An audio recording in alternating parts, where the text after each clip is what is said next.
Thursday Night Talk. This is our weekly talk show where we discuss what else? The week in Humboldt, the local issues, and the local personalities. I'm your local host, Talvi Freed, and I'll be here with you for the next hour. Remember, you can tweet at us during the show at Access Humboldt. You can also call in today. We're having a fun day where we're allowing callers to call in and endorse a candidate or tell us what they think about whatever candidates, because guess what? It is about time for elections. You've got a few more days. Joining us tonight, we've got Lauren Schmitt. Hello, Lauren. Hi, thanks for having me. KMUD's news director, of course. Thanks, Lauren, for being here. We've got Erik, Kirk, attorney and host of Redwood Wonk, which you can listen to right after the show by staying tuned to KZZH. Hello, Erik. Hi. Hi. And our topic for today, the local elections, which again, they're coming up in a week. And again, you can call us. We're having an endorsorama. The rules are going to be as follows. You have 60 seconds to endorse your candidate. You get one endorsement per caller. You can, please don't say any disparaging remarks about candidates that you are not endorsing, which I think I'd be okay with it as long as it's not cursing. But this is a family show, so please keep it clean. In between, we will be talking about the local races, possibly some of the bigger election items that are affecting the local Humboldt landscape and everything in between. The phone number that you're going to be calling, 669-900-6833. Again, 669-900-6833. And you're going to need a meeting ID, 511-886-8501. Again, the meeting ID, 511-886-8501. And Lauren, you had brought up that you wanted to remind everyone the difference between conditional and provisional voting. So so everybody needs to go to their mailbox. You're going to get something that looks just like this. If you're listening on the radio, it says official election mail, ballot enclosed. You're going to need that ballot. So make sure to have your ballot. You can turn it in. The manager or clerks working at whatever polling location will write spoiled all over it. They'll put tape on it to make sure that it can't be reused. And then you can get an actual, not that these aren't actual ballots, they are. That's another fun thing you can do. You can fill it out and take it in, and that way you get your sticker and can take that sticker to all the bars that give you a free beer for voting that day and getting the I voted sticker, or whatever places they're giving you coffee. So Lauren, yes. I don't know if I covered everything there, but in California, voter access is so robust, which is one of the things I love about living here, right? Coming from a little more conservative place in the Southeast, everyone who is of 18 and a citizen is able to vote in California. That is your right, and the state really wants to ensure that you have that right. During the pandemic, things, we all had to be remote. That's where vote by mail came in, right? But now, as we're moving back towards in-person voting, speaking with the registrar of voters in Humboldt and Mendocino County, some of the issues they saw during the last election cycle is folks coming up to do in-person voting. However, they did not bring their vote by mail ballot because one person, one vote, one ballot, right? However, they were still able to vote, and that is called provisional voting. So if you do forget your ballot and you want to go vote in person, I would suggest you do so in your district because each district has different things to vote on. And so if you cast a provisional ballot without your district, some of those district issues will not be featured. You will be able to vote, but there is checks and balances to ensure that there's not voter fraud. So that is provisional voting. They need to make sure that you are not casting multiple ballots. Let's say you did not get a vote by mail ballot. Maybe you're not even registered yet in the state of California. Maybe you just moved, but you want to say your voice for your new area. You can cast a conditional ballot where they'll register you right then and there and give you a ballot. But again, it's conditional. They need to make sure there's checks and balances.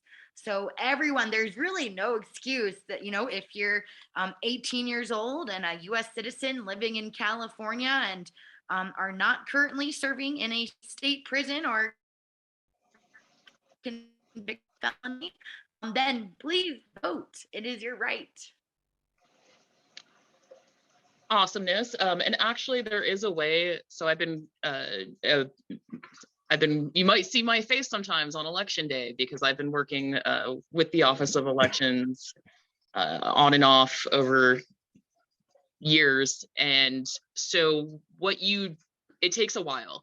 So if you cannot find your mail-in ballot, what you're going to need to do is you go to the clerk or the manager that's there, talk to them. There is a way that we have to call the Office of Elections, hope somebody is available to talk, and they will go through the entire system to make sure that you have not already sent in that mail-in ballot. And then we can go in and change it so that you can be an in-person voter with that district. So you will either have to go to the elections office or wherever your polling location is specifically if you want to vote on those local measures. And it's a somewhat of a secret, but it's not, because it's possible. And so you can do the conditional voting, you can do the provisional voting as well. If you don't care, like let's say you really don't care about that Earth Flag Initiative in Arcata, then you can vote provisionally. But if you do care about Arcata elections, then there are ways to go about it. And all of the trainings that I have been through and that every other clerk and manager of all the polling locations, all these volunteers that are going to be there on November 8th, right? We're all trained. And we all did this to make sure that you can vote however you want to vote. And I would like to bring up that apparently I finally got my first kind of critique. Apparently I'm not conservative enough. But let me tell you, on election day, who cares what I am? I'm going to make sure that you vote however you want to vote, even if you're voting completely opposite what I'm doing, because that's called being an adult and taking a job seriously, even if it's a volunteer position. And I recommend that if you do see anybody trying to tell you that you can't vote a certain way, you can call the Office of Elections or go there yourself and just make sure to let them know. Be an informed voter, vote how you want to. But we're there to help you. All the volunteers are there to help you, and they are very knowledgeable, so that's good. Do we want to get right into the actual elections? It's up to you, Talvi. Don't make it up to me. Can we talk about this Earth Flag Initiative in Arcata for a second? Because I was like, what? And I bet I know who started this too, and I adore them as a person, though I just His name is Dave Meserve. Good. Oh, really? Yes. Okay. Good friend of mine. He's a really good guy. Yeah, and he just happens to love the Earth flag.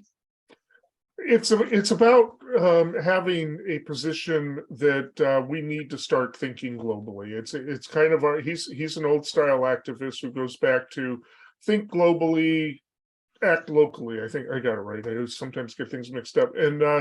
And he basically says it's not to denigrate the American flag. It's not to take any position against patriotism or anything. In fact, he said this is patriotism at work. It's just that we also need to see ourselves as part of a global community. And he believes that that by putting the flag up above the American flag and which is then on top of the California flag, it's not a question of which one's more important or which one has more honor or anything like that. It's just in order of geography. That even if you want to say, you believe in the flag because the United States is the best country on earth, that on Earth is a real important part. It's part of a global community, and he believes that that by doing this, we need to start reframing ourselves, not just thinking of ourselves as a nation, but globally. And that was the point that he wanted to raise when he did it. I had conversations with him as he was. He wanted to check with me to see if I thought that the law would hold up into court ahead of time, and I told him I don't know. It may not. But that's my question, because isn't it federal law that the American flag is flown above even state flags? Federal law doesn't, there's nothing in the Constitution that gives the federal government the primacy over this in particular. There is a federal law that sets guidelines, but it's for federal buildings and federal events and the rest, but it really can't override state law on this. There is a state law that says that the American flag doesn't have to fly the highest. The federal is very specific on that. State law says it has to be flown in the position of highest honor. What that means, nobody can guess. But it's just different wording from the federal government. So he wants to say, you know what? Maybe the highest honor is to be in between the other two, right? It's all going to be subjective, but it probably comes down to what is the intention of the message being sent to the voters, and that's what would probably be argued in court if anybody really bothers to take this to court. There's a lot of debate about it, but it's not. There are a lot more important things on the ballot. I think one of the biggest criticisms is that it's focusing so much, that this focuses so much on symbolism, it kind of distracts from issues of more important things. This is another a performative act in Arcata, whether it's removing statues or changing the flag. Why don't we focus on things that are more material? That seems to be the biggest criticism in Arcata. There might be other criticism outside of Arcata, but within Arcata, that seems to be the focus of the discussion. Why do we keep doing these symbolic measures? Why don't we start working on more with more substance? But hey, Erik, with that one, does it need 75% of a yes vote to pass, or just 50% plus one? As far as I know, it's 50%. I don't know why it would be 75%. Even a constitutional amendment can pass. So I haven't heard that it's 2/3 or 75%. My understanding is it's 50%. There's nothing about it that's there. It's really fiscally neutral. It's not going to cost any money or anything like that. So certainly not a tax increase or anything.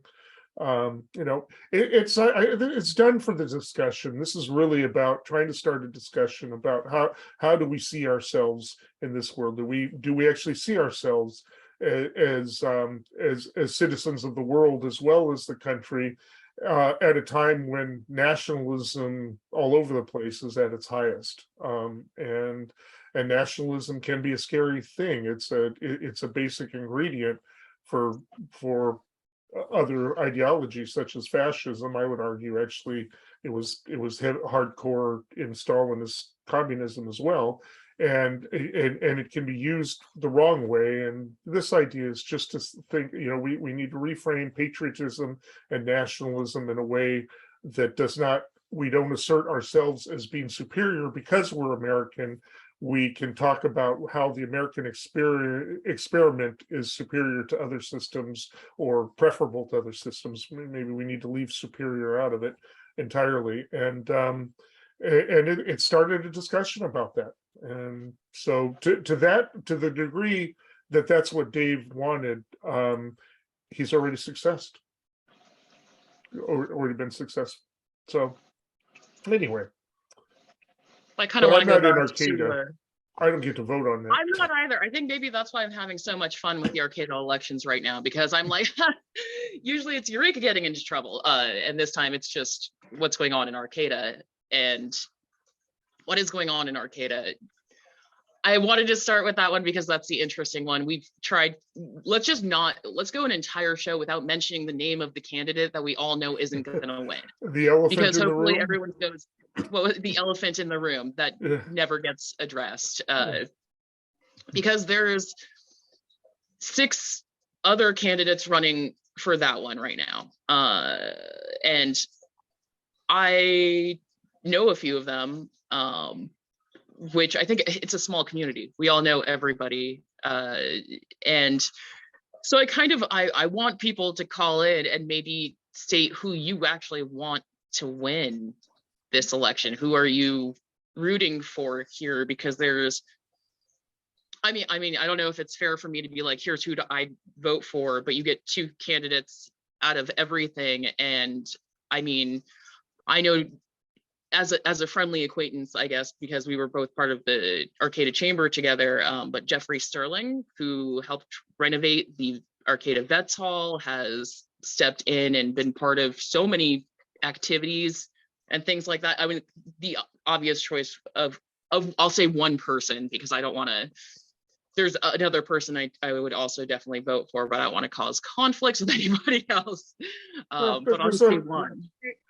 Yeah, I mean, we should probably explain Arcata's election goes a little bit differently from other city council elections. That basically there are two positions and everybody runs, and the top two voters get the vote getters get those positions. Right, which means somebody who's not even the number one or number two voter can cumulatively somehow, I think, right? Because you can vote for two in the Arcata one. I think Lauren was trying to talk, but I can't hear her. Oh, I'm sorry. Is she muted? Lauren, are you? Oh, no, I'm here. Oh, I was just saying, just so folks can kind of have an understanding, right? There's two positions open, and I believe five different candidates. That's Meredith Matthews, Dana Quillman, Jeffrey Sterling, Brett Watson, and Kimberly White. And there's one more, actually. Oh my goodness. Raylena Crixton. Raylena Crixton, who so there is six. I don't know who I'd vote for, but I was really impressed with her in one of the debate I saw, in which she discussed the elephant in the room and was the only one who really wanted to do it and broke the ice on that. I don't know anything else about her. I appreciated the because I think everybody was like, wow, that was really unbelievable. We'll just say that what Brett Watson said by sidestepping a question and trying to say that he was somehow being discriminated against when, and she really hit the nail on the head by stating, well, I certainly won't sexually harass my subordinates. Yeah. I'll make sure everyone feels safe. How about you, bud? Like, really? Yeah. And I did appreciate that, though. Yeah. I don't know what her other positions are, but I was grateful for that. I watched the entire Arcata sort of the forum, and I'm impressed with a few. I'm going to say that Jeffrey did not come across as the best public speaker, but that doesn't mean he's not incredible with brilliant ideas. I appreciate some of what Meredith Matthews had said. Kimberly White seemed very knowledgeable. And it felt a little bit of some spiciness between Raylena Crixton and Brett Watson for very good reason. I think, as everyone said, it's like, let's just not even have him, because it's almost that preposterous. With, I don't know if everybody is aware of what's going on either, if all listeners are, but I feel like this is a very informed listening group, and so creating fake profiles, creating fake harassment, mostly harassment is the biggest thing. And, yes. Yeah, and denial about it, and refusing to deal with it, and continuing to act bizarre. But we didn't want to dedicate the whole show to him, so it's kind of hard. There are, like I said, 5 other candidates. I would probably vote for 4 of those other candidates. I also really would be hesitant, as much as a nice person as one candidate is, to put a vax denier in a position. But that's, I have to give props to Fortuna, because I barely know anything about their candidates except exactly what their policies are, and I really appreciate that. I'm like, oh look, they're interestingly quiet, which we will get to that right after this quick break. You're listening to KZZH.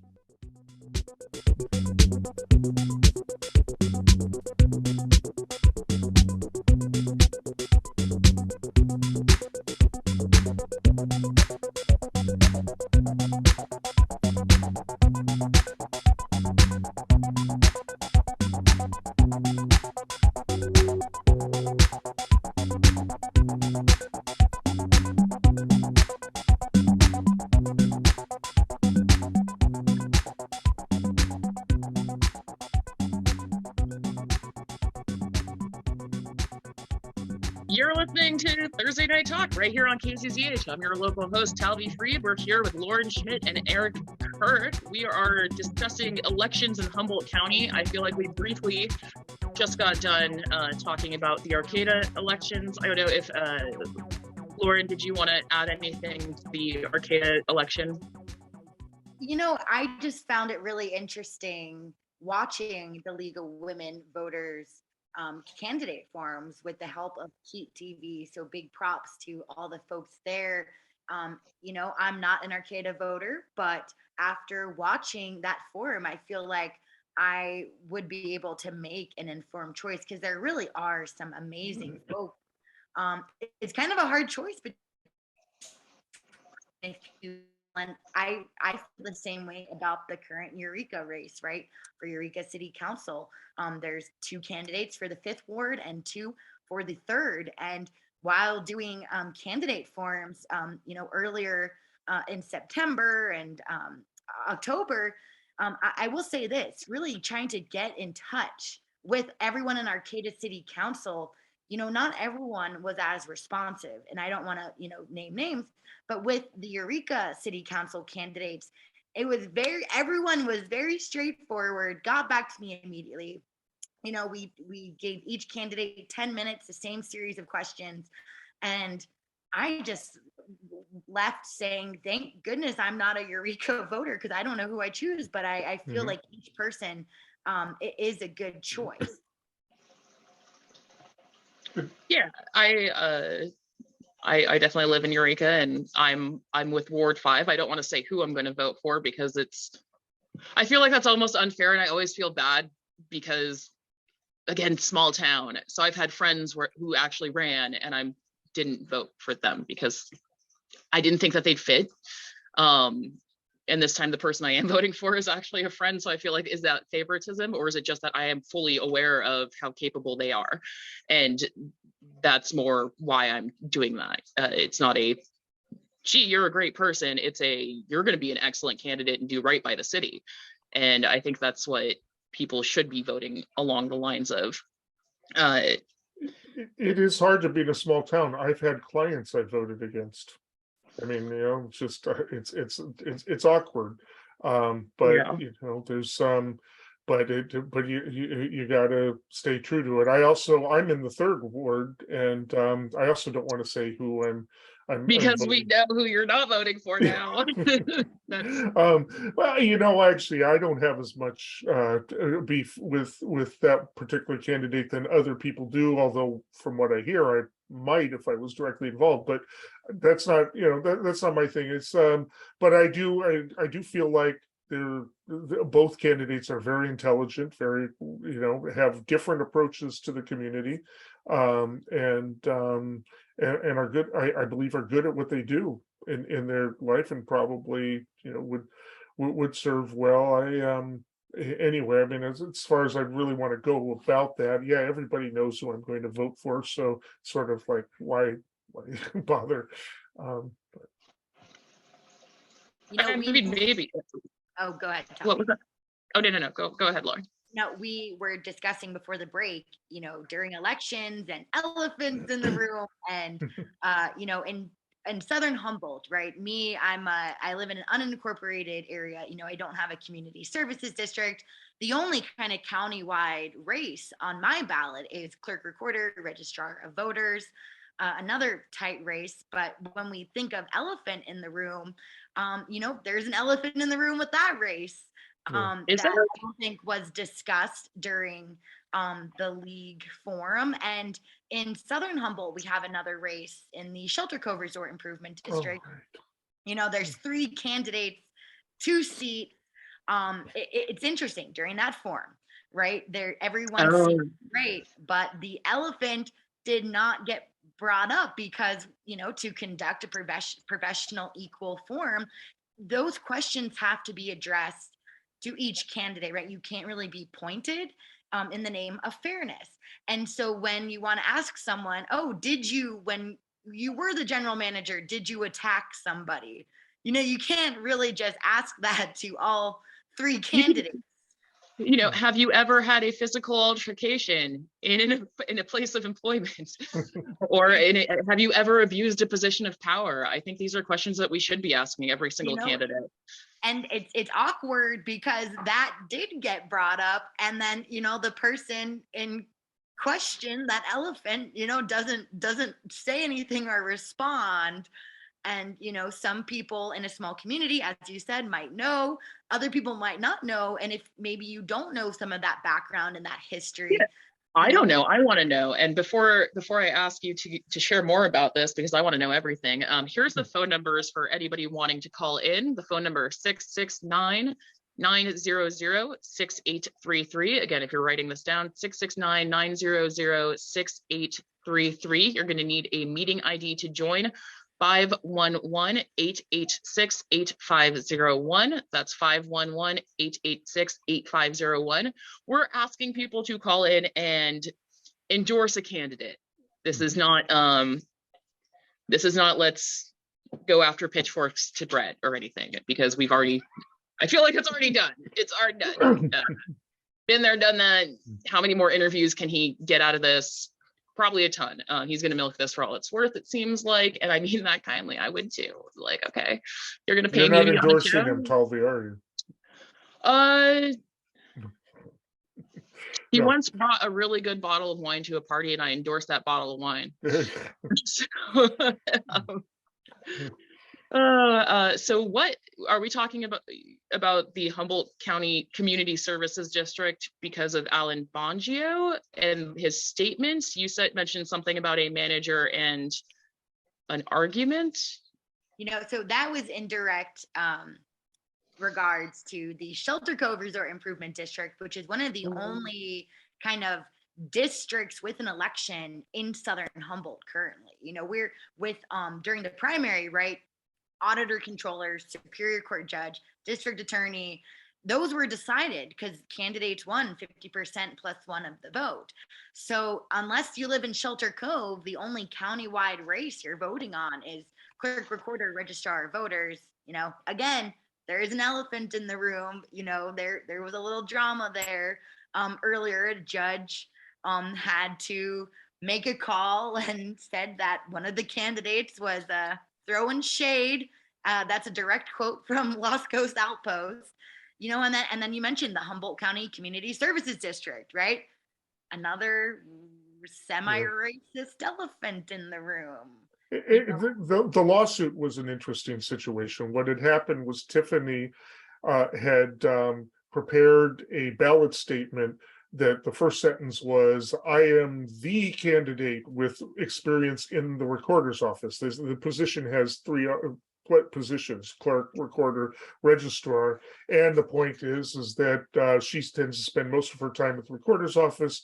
Her opponent, Juan Pablo Cervantes, spends most of his time in the voter registration office, but they're in two different buildings. It's kind of strange that this was even put together as one position. But she says that she's the only candidate with experience in the recorder's office, and it raised two problems. One is that, first of all, you're not supposed to disparage other candidates in that, and this was an implied thing, but it also was untrue because one says that he has quite a bit of experience in the recorder's office.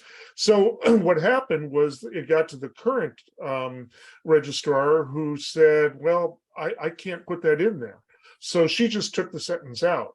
Well, apparently the law says she could have rejected it and not accepted the thing at all, but she couldn't rewrite it. It's kind of like, reporters don't rewrite my story and put my byline on it. If you remove a sentence, some people are temperamental that way, right? Well, so she basically sued to overturn it, and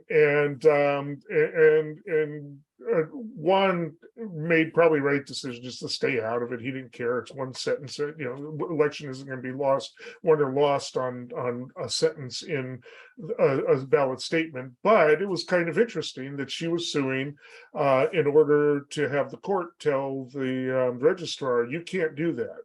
You can only reject it or or accept it. And what ended up happening anyways was she was allowed to rewrite her sentence, so that it didn't have the same implication. I'm not sure what the rewrite is exactly, but it was a lot of much ado about nothing really, because I really doubt that the election is going to come down to how people read that one sentence. Erik, do you think those positions should be divided up? Like, I mean, there's the big argument, right? Sheriff and a coroner, two separate elected positions, right? They were merged together, and that's this whole other topic. And they're kind of related. But with registrar of voter, clerk, and recorder, do you think those should be two different? Okay, Erik, are you still there? Yeah, I'm here, but you're frozen up. Anyway, I don't know. Can anybody hear me? Yeah, I can hear you. Okay. I can hear you. Okay. All right. I don't know. Okay. Well, to answer your question, it was a decision made by the board.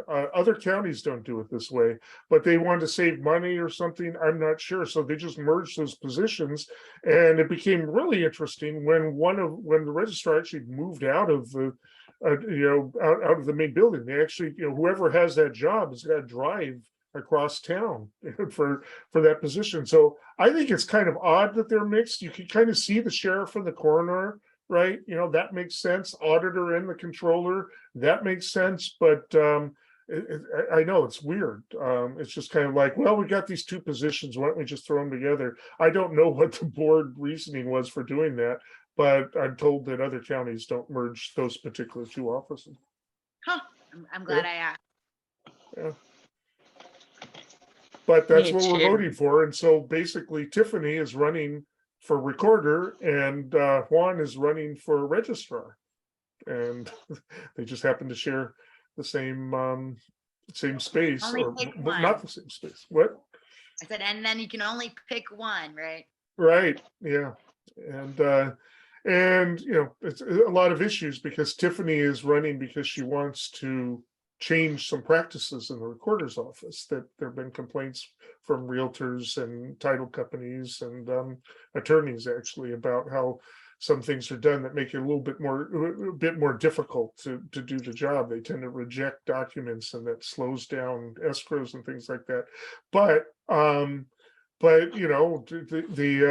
so she was encouraged by a lot of people she used to work for a title company, and she was encouraged to run on that basis. But Juan is running on the basis that we've got actually one of the most transparent and election departments, I think, in the country. I mean, really, it's just in cooperation with the Transparency Project, and just really emphasizing up until now enfranchisement over not letting concerns, obsession with the possibility that maybe somebody might defraud.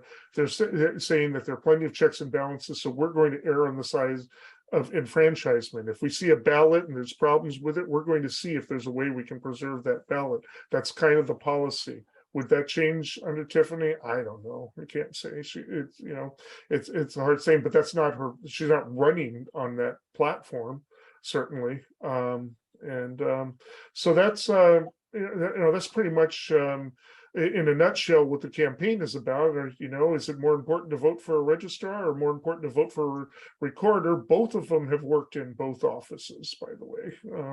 And just to be clear on that, and probably either of them could handle the job. Going back to the quote unquote shady comment, I found it interesting during the League of Women Voters Forum with the two, that there was shade. The closing comment had the same shade of that candidate statement. And I was like, oh, that's unfortunate, because I really do think they're both so good at their jobs. And I think it really is unfortunate that those two positions were merged. I mean, as you stated, Yeah, nobody even don't talks. know. Oh, I was just wondering why merge it if it's working. Well, they merged it before. What I've heard is to save money. I don't know how it saves money. Certainly doesn't save gas money. Right. Well, would one of them be out of a job then if the other one wins? Or do they just keep doing no, not necessarily, unless for some reason they wanted to fire them. But I don't think that it hasn't. It's not that bitter. I think they both respect each other, even if they disagree with stuff. I don't think that this isn't like the DA's race of a decade and a half ago, where somebody did get fired because it was a real nasty campaign. But I don't think that would happen here. That's just Wait, what election was that? Dykeman had run. Worth Dykeman was running against Paul Gallegos. He tried to come in on the attempted recall vote that got defeated by big numbers, and then later ran against him for district attorney on the part that he and I don't want to go into the details, but it was a very harsh campaign. There were a lot of words said, and afterwards Paul Gallegos called him in the office and said, I just don't think we can have a working relationship after this campaign. And that sometimes happens, but that's I don't think that'll happen here. I don't see any reason to believe that. Yeah, I mean, I don't think there's not too many spicy situations happening in the elections, though. I don't know. I feel like, do we know anything about the Fortuna City Council running? I feel like Fortuna's like, we're just gonna quietly talk about this amongst ourselves, because I wouldn't know who to vote for there. It's so funny because we're doing all these candidate forums, KMUD. We span our broadcast from Erik to Ukiah, so really trying to get all these different voices. Fortuna was probably the funniest. The candidate contacts that I could find, which was only a very small portion of those running, the one person that responded to me was to respond, yeah, no, I'm not gonna do an interview with you. So I am completely in the dark with Fortuna, but that makes me realize that I need to actively engage more in Fortuna politics. We also need to know that Fortuna has been known traditionally as a conservative place, and it is a conservative place compared to most of the rest of the county, but it's changing. A lot of the hippies that are getting old and don't want to be chopping wood out in the hills anymore are moving into Fortuna.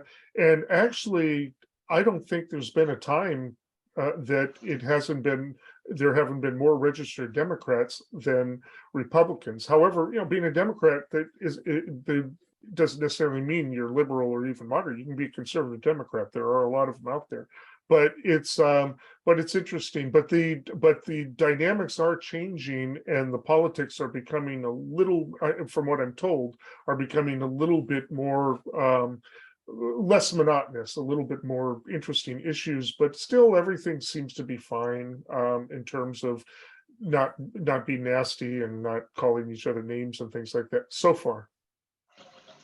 Looking at friendlyfortuna.com, the incumbent is a firefighter, and some of the challengers are all in the business community. Mm-hmm. That's pretty interesting. Yeah. I just, again, I don't know enough about it to do that. I know that Ferndale has had some interesting elections in recent years that have become a little bit contentious. Because that town is also changing. On the district side, though, it's really interesting to me that Fortuna is in the 2nd district, the same as Southern Humboldt. And for the last 2 supervisor races, which we don't have that currently, in 2024, we will. But Fortuna has elected both female representatives from Southern Humboldt. Fortuna, has done that, and that was a very interesting transition that happened. I was a part of that in a different way. It was very interesting to have a 4th or 5th generation Fortuna-based farmer be the liberal candidate against a kind of a hippie person who held your position at one time. And a group of us were from the environmental and the rest community were up at Cliff Clendenin's fundraiser, and we're all looking around at each other. It's like, how did we end up here in this room, right? You know, it was a fascinating, role reversal of sorts, and we kind of felt like traitors in a way. Here we were, a bunch of hippies drove all the way up to Rio Del to attend a fundraiser for a fourth generation farmer against our KMUD news director. But the issues at the time, sometimes local issues are different from national issues. You might relate to a person more on local issues, but completely not. But if like say, okay, I would support you for supervisor, I wouldn't necessarily vote for you for Congress, right? Because you've got different roles, different issues that you deal with. And that was fascinating. It was also one of those real small town things where, a lot of our friends were supporting the other side, and we're sitting there. I'm sitting there in a room with a lot of people that I would consider to be rednecks, and like, what are you doing here? Well, it's kind of interesting. So maybe we're going to talk more about our small town political estate and the upcoming elections after this quick break.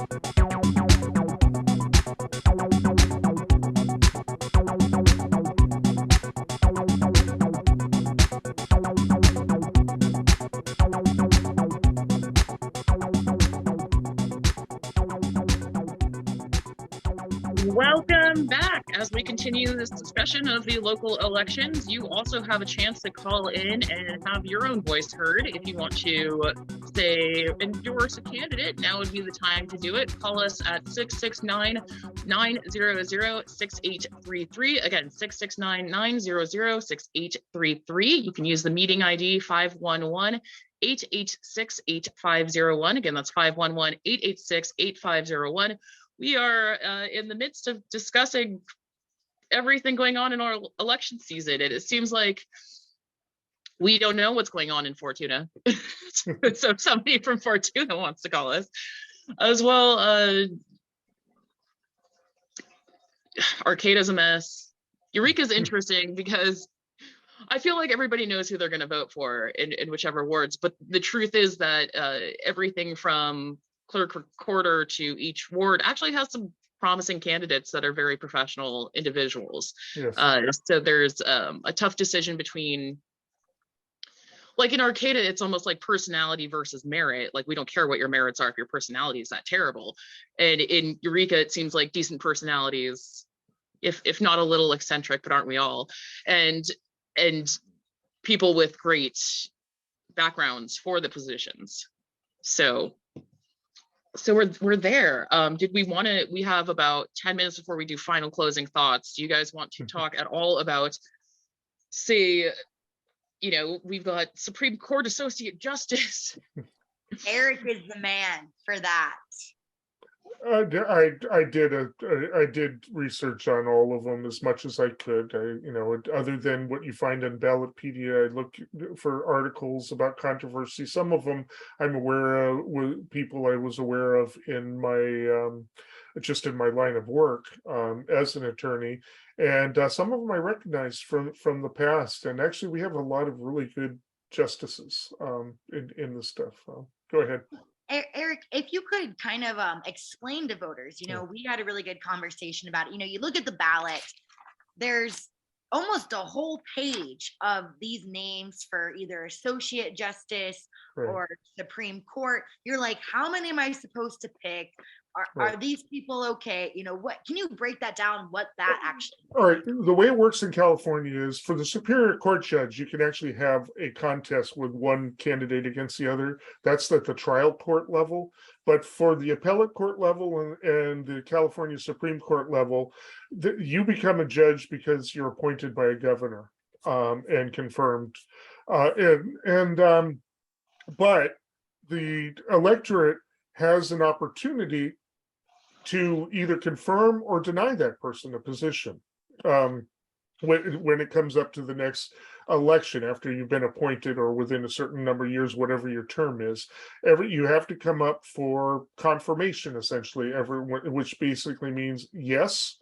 And if the majority of people vote yes, you get to stay judge. If the majority of people vote no, then that judge is vacated. But unlike a recall election, you don't get to choose your replacement. The governor then has to work with the legislature and appoint a replacement. So generally speaking, you only vote no. You're not supposed to vote no on a judge because you don't like their politics or how they're related, but people went to what party or anything like that. But people like to know that because it gives them an idea of what their judicial philosophy might be.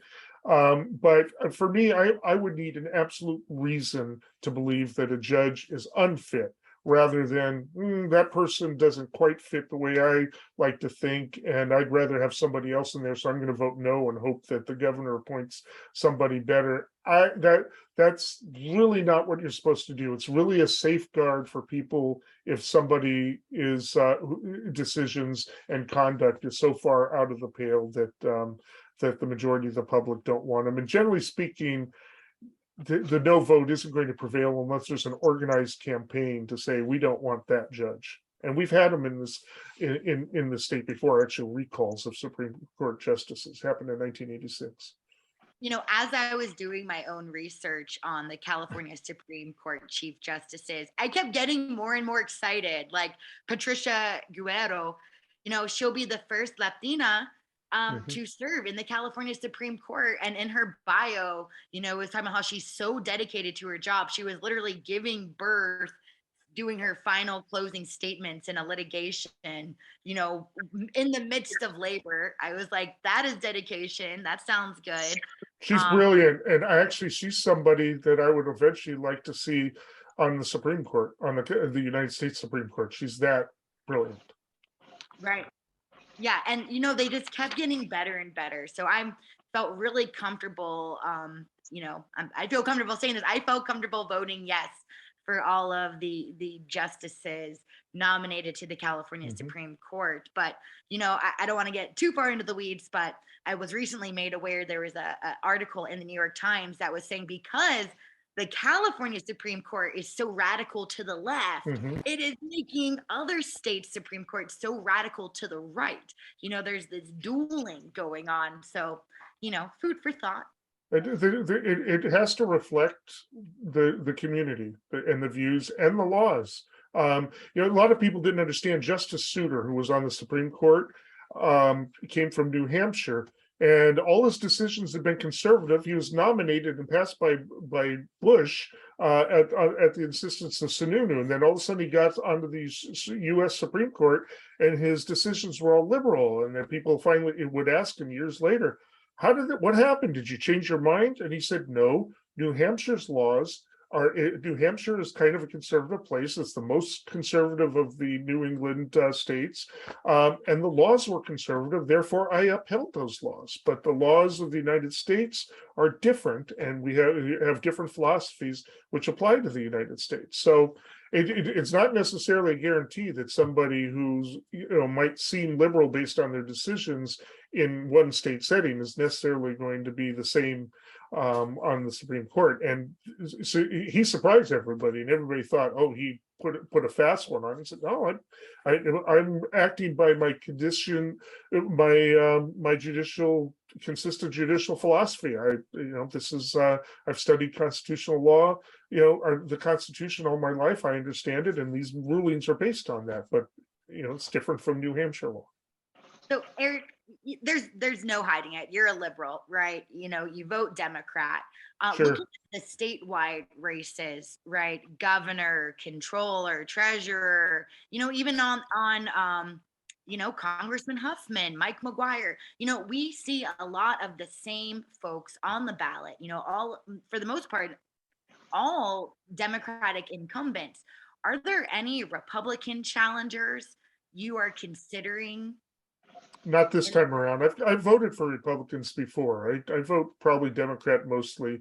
100 years ago, I wouldn't have voted for Democrats at all. I mean, that I would have been voting Republican. That's when, when the Republican Party was founded, there were actually communists that helped found it. The parties have changed drastically over the years, but still, the parties used to. My problem with American politics is that the parties are now becoming the monotonous in terms of the way that they're becoming ideologically. You used to have a lot of liberal Republicans and a lot of conservative Democrats, and it was different. There were different philosophies, but they weren't necessarily ideologically that way. I voted for a Republican incumbent governor in my first election that I ever did up in Washington. Because he was promising to keep nuclear weapons out of Puget Sound. The Democrat wouldn't make any promise about that. The Republican was conservative in some other ways, but I respected that conviction, and so I voted for him. I have voted for other Republicans. I actually have voted for Republicans in Humboldt County, though not for partisan positions. I'm a Democrat, I'm a liberal, but it doesn't necessarily mean anything. I do kind of like a couple of the Republicans who are running, but not enough to vote for them because it just so happens that the good Republicans also happen to be running against really good Democrats. For controller, for instance. I don't mind your opponent, but Malia Cohen is really exceptional. It's something to note as well in the ballot that none of the local elections have parties listed. It might in the like the explanation pamphlet for the candidates, but on the actual ballot, it doesn't say who's a Democrat, who's a Republican for any of the clerk recorder or even mayor, but for Senate and all that, it does state. So, they're not supposed to be partisan positions. They're supposed to be nonpartisan positions, and there's reasons for that. It's interesting, and again, although like with supervisorial races, folks might not list their party preference. However, us reporters and people that create forums, we always ask. Some people will say, but at the turn of the year with the last supervisorial election, I believe Humboldt County is going to see its first kind of liberal progressive majority for the majority, first time in its history. Since the 1930s anyways, but that's a whole other discussion. Eureka City Council had a socialist majority 100 years ago, but looks like we've got a potential endorsement. We do. Let's see if we can get them on the line. Looks like they're muted. Yes. So we have a caller. How are you doing today? I'm doing good. Okay. Ready to talk about local elections? We don't have much time, so. I know. And it's just one of those that, no, I am not a Democrat. I am not a Republican. I am an independent. And I actually have a couple guys that rode their bicycles down from Canada, camping out in my front yard right now. Are they going to be voting in the local elections? I doubt it if they're Canadian. Yeah, well, I verified, checked their IDs. But at the same time, it's... Do you have a candidate to endorse? I honestly don't know of any candidates in this area because it seems like a lot of people are very wary about endorsing candidates. It does. Well, thank you for that commentary. Sure. Appreciate the call. We do have to keep moving, but thank you so much. So I do endorse candidates, but I don't really bring it up on shows like this. You can, read me. You can find my blog, Soham Parlance too, and you can see who I endorse there. But these for shows like this, I try to keep it to not make it about my politics, but about my thoughts about the process in general. Okay, well, we can start our round robin to end the show. Everybody has a couple minutes. Do you want to start off, Erik? Sure. Well, this is a real important election, although in California, it's maybe not as important for the national level as the rest, except in Southern California. There are about, I think, about 7 or 8, maybe 9 races that are close for the House. But it's very important that people do participate and vote in these elections. This is primarily what separates us from an authoritarian system of government. It's not perfect. It's kind of like what we say about the jury justice system. It's a horrible system, but it's better than all the others. I mean, for all the kvetching about money being thrown in politics and about how we all are just wanting to win over all else, it is an essential part of our living. And even if you don't feel like voting, even if there aren't candidates that inspire you, cast a ballot anyway, because that is the expression of democracy. This experiment will only last if you exercise that expression. If not, we can be in any regime and lose our rights. And if we lose voting rights, we could lose a lot of other rights too. Thank you, Erik. Lauren? Yeah, I couldn't agree more with you, Erik.